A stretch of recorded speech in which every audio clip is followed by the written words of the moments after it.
آقا دو عالم علیہ السلام نے ارشاد فرمایا کہ کچھ ایسے لوگ نماز جنازہ دی اندر اللہ دے ولی شامل ہوندے نے کہ بیانات سننے کے لیے ہمارے چینل کو سبسکرائب کر لیں۔ اللہ تبارک و تعالیٰ مرن والے دی بخشش فرما دیتا ہے، اور کچھ ایسے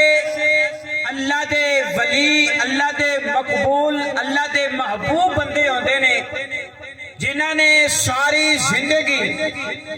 اپنی مرضی دے مطابق نہیں، اپنی منشاء دے مطابق نہیں، اپنی رضا دے مطابق نہیں، بلکہ ہر سانس، ہر لمحہ، ہر وقت اللہ تعالیٰ دی رضا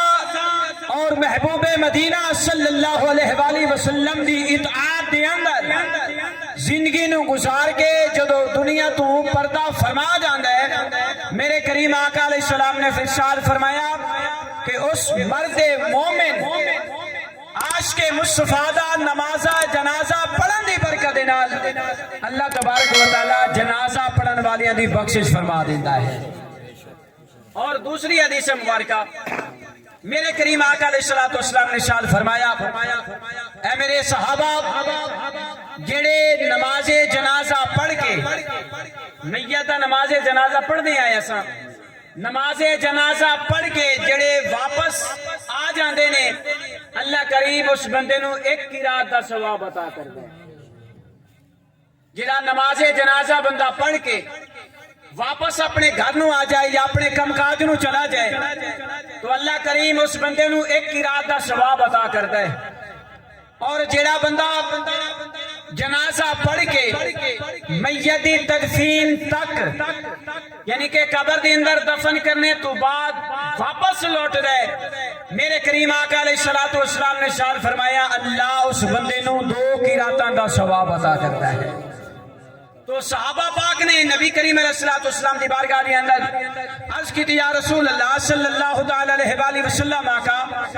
قرات کی ہے تے کتنا وزن ہے پیا، قرات کی ہے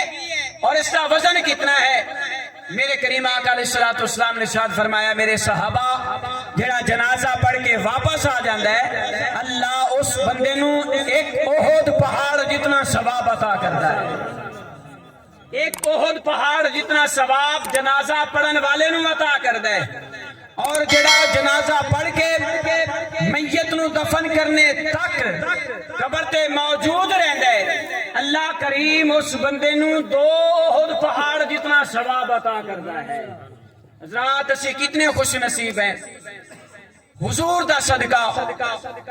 امام الانبیاء علیہ السلام دی ذات اقدس دا صدقہ، جنازہ پڑھیے اسے اپنے باپ دا،